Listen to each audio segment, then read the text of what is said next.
Hey folks, today is January 25th, 2019. As usual, my name is Jake Baldino. I really need a haircut, but we gotta talk about all the video game stuff that has been going on this week. It's been quite a bit of a spicy news week, so let's just roll into it. The first bit of news, because everyone always asks for new Cyberpunk 2077 news, literally anything you can get from CD Projekt Red, and the newest news is that the lead writer behind the project has departed CD Projekt Red. Sebastian Stepien has been known as like a creative writer for CD Projekt Red. He was one of the creative directors behind The Witcher 3, and he was the head writer for Cyberpunk 2077, but it looks like he's been picked up by Activision Blizzard. The news has broke that he's working over there now, and he's a creative director on a new project, which that's cool for a potential Activision Blizzard game. Maybe he's rebooting StarCraft Ghost. Absolutely, definitely, probably not. But still, the fact that he's off of the Cyberpunk project has a lot of people talking. I don't know if it's actually that big of a deal. Some people might think it is, but at the end of the day, a lot of his writing was probably done. And of course, a team that makes game is numerous people. One person isn't going to always necessarily change the dynamic. Hopefully it doesn't in this case. Also, there's also been talks about how like CD Projekt Red is apparently not the greatest place to work. You guys have probably seen those reports out there, whether they're true or not. I don't think that really affects this. I think it's literally just a guy moving on to another gig. It happens a lot in video games. That's really all we got for you. That's our like weekly Cyberpunk news update. And usually, as usual, it's like scraping at the bottom of the barrel. But something I do want to talk about is the newest Nintendo announcement. Nintendo this morning put out sort of like a direct thing announcing new stuff about Metroid Prime 4. And it's good and bad. A lot of people are taking this as bad news, but they've essentially scrapped and restarted the project, so it's not coming anytime soon at all. I was hoping to see it squeeze by at the end of 2019, but apparently they've went back to the drawing board. They weren't happy with development, and now the creative director is going to work with a new studio that Nintendo hired, and that is none other than Retro Studios. Retro Studios, for those of you that don't know, is actually a Texas-based American company who's been behind a lot of great games, but most notably, they started Metroid Prime. They made the first Metroid Prime. They basically kicked off that whole thing. And now Nintendo has announced that they're bringing them on and they're going to use their insight and they're going to work on this game, which leads a lot of people to ask the question, why didn't they just do that from the beginning? Still, I think that's a really good thing, you know, to have the team who originally started Metroid Prime, even though that team's probably very different today, the fact that they are working on it once again, I think is absolutely great. It's also nice to see that Nintendo isn't ready to kick Metroid to the curb just yet, because in the past it always seems like Metroid for them was an afterthought for a while, so this is nice to see. Also the fact that this is like totally transparent and forthcoming. They're coming forward and saying exactly what's going on with the process of developing the game, leading to no crazy rumor mill mongering and freaking out and us speculating here on YouTube and shit like that. Like, no, we have like straightforward answers. So I'm still looking forward to Metroid Prime 4, whatever it may be, whenever it may be. If you want to see that announcement video, it's going to be linked in the description below, as well as them highlighting some indie games and stuff like that. If you want to check it out, it's all down there. All right, place your bets. When are we going to see Metroid Prime 4? 2022. I'm going to say 2021. And 2021 is fair. do you want to bet on it? No, Have $1. I don't have $1. I have a Subway coupon.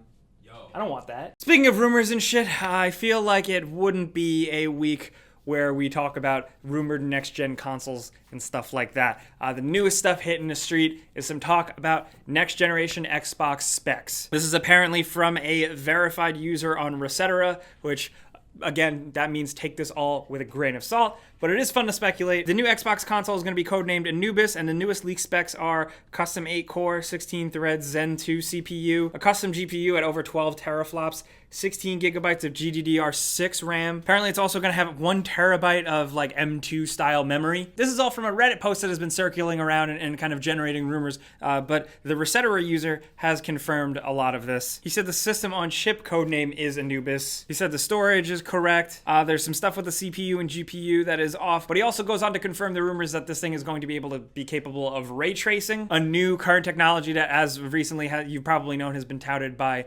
NVIDIA as a thing. AMD has also gone on the record having a different approach about it, so a lot of people are kind of debunking that, but this guy says that apparently it's going to still kind of go down on the console, but just in a different pared down way, because as you guys probably know, as it stands right now, ray tracing can be extremely demanding on like the newest cards. It's fun to speculate for you PC and you tech hardware guys out there, because honestly, I feel like if you're talking about M2 storage and you're down with that, you probably have a PC already. But it is just interesting to see where things are headed. Whether or not it's true, it's fun. Interestingly enough, in this new rumored spec stuff, there's no talk really about any sort of VR support, which is something that we have seen floating around for both PS5 and this next Xbox. The real question is, how is Soulja Boy and the Mad Box, how are they going to respond to this? That's what I want to know. In other news, there are reports that we're getting a Resident Evil TV show, possibly with Netflix. As you guys probably know, Netflix has been, making everything under the sun at this point. They've made a Castlevania series. They are apparently working with Nintendo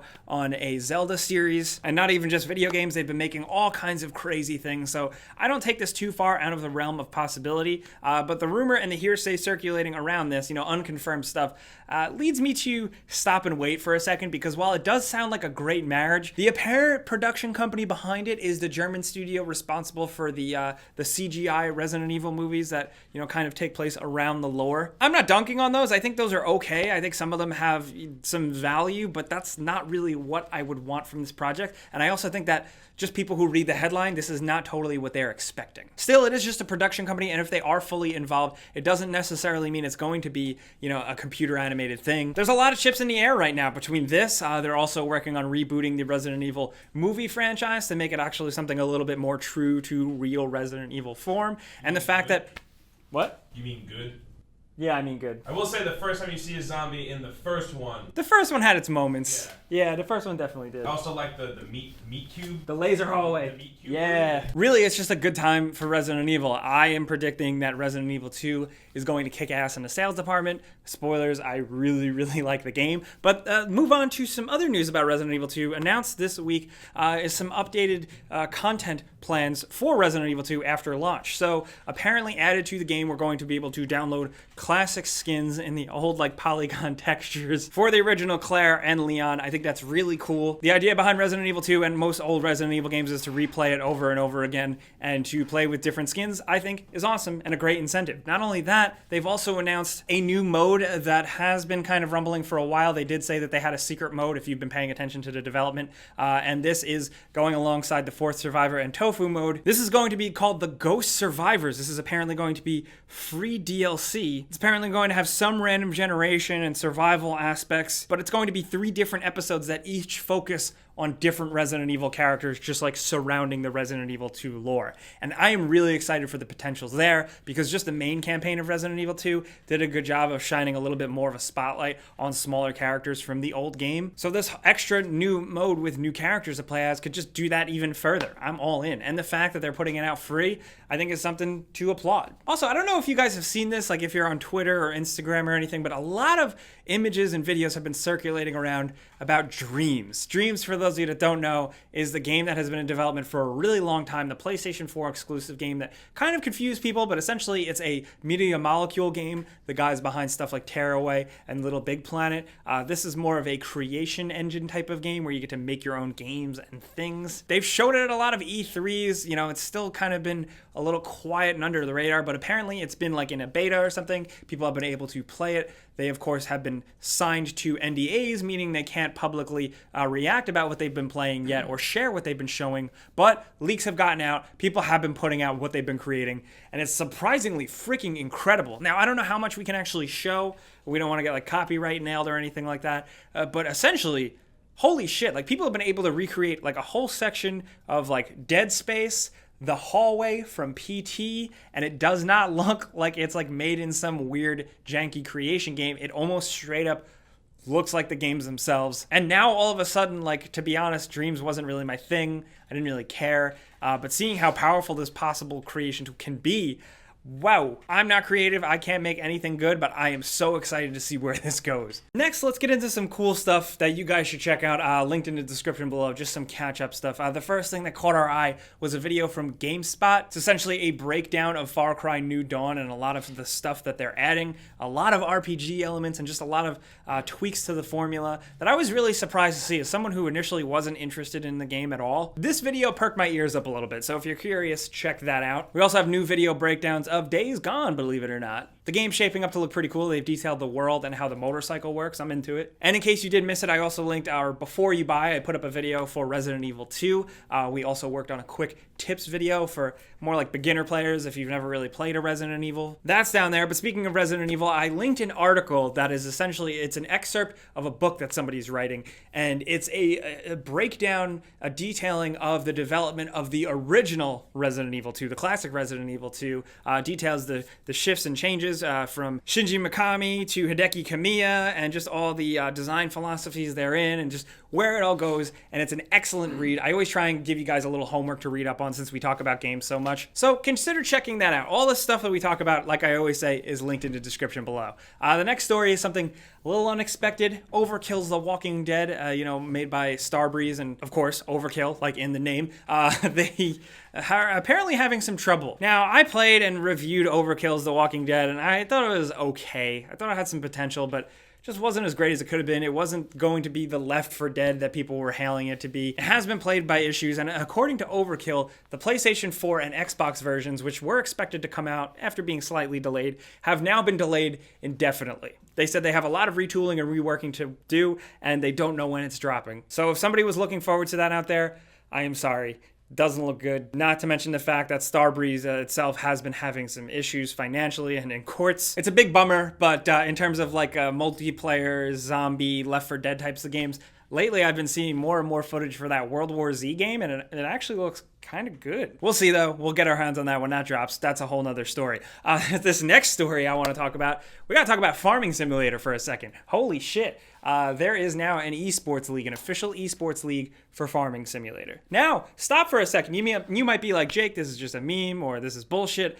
Farming Simulator is absolutely huge in some parts of Europe. The game sells absolute gangbusters, and while we're not like that crazy about it, it does have a huge fan base out there enough for the publisher to sponsor the equivalent of almost a $300,000 competitive league. And not only that, there were also 4 tournaments in 2018. So this isn't essentially a surprise at all, but I just wanted to highlight it because it's kind of awesome. Competitive game league, a tournament, stuff centered around a game you would never ever expect. I just wanted to bring it up because I think it is a cool example of like how gaming can often be beyond all of us. Sometimes you talk about your bubble of gaming and there's this crazy other shit going on somewhere else. It's growing everywhere, not just in one particular spot. So I just wanted to end on a positive note, right? I'm dying inside. Also, Anthem's VIP demo is going on this weekend. So that's like if you're the person that like pre-ordered it or you have EA Access or EA Origins or anything like that. I am curious to see if any of you guys out there are playing it because I'm mixed on the game, and it seems like the hype is kind of mixed, so I want to know if you're jumping in. Apparently, next weekend is going to be a free beta. I just want to bring that up, remind you guys that is going on this weekend if you're interested, and I'm very curious to see what you guys think, because I still don't know what to think. But now we got to do that console giveaway we do every single week. You know how that goes down by now. There's a link in the description below. You click it to sign up, you enter once, then you're entered for good, and then every single week we go in and randomly choose one person to win a free console of their choice. Now, this week's winner is going to be this person right here. Congratulations. Be sure to keep an eye on your inbox and your spam box and stuff like that, because Tom's going to be reaching out to you to figure out how we can send you your free stuff. But now we got to talk about everything going on this week. First of all, you hopping into Resident Evil? You playing it? What do you think? Also, the Xbox specs. You think it's just more bullshit, more fluff? Do you not care? Are you not planning on buying a new console anytime soon? Or maybe you're a PC gamer. Also, are you sad about Metroid, or are you more on the line of like, hey, take as long as you need? Because That's how I'm feeling. Also, CD Projekt Red, Cyberpunk. Do you think one of the creative writers, creative directors leaving is going to affect the project that much? I'm thinking at this point it's far enough along that they'll be fine. And of course, be sure to definitely let me know too what you're playing this weekend, what you're doing. I want to talk about this stuff. I'll be down in the comments as much as possible. But of course, if you got anything else for me at all, hit me up on Twitter and Instagram at Jake Baldino. You can always yell at me over there. But as usual, thank you guys for coming around every Friday to listen to us yap about video games. We really appreciate it. Of course, as a reminder, we're always live every Tuesday, 4 p.m. Eastern. Barring any technical difficulties, which we always have, we'll be there if you ever want to just watch an hour-long talk show, chill hangout. But as always, thank you guys for coming around. If you're new, you should subscribe because we put out videos every single day. But as always, thanks for watching. We'll see you guys next time. Pizza's on me.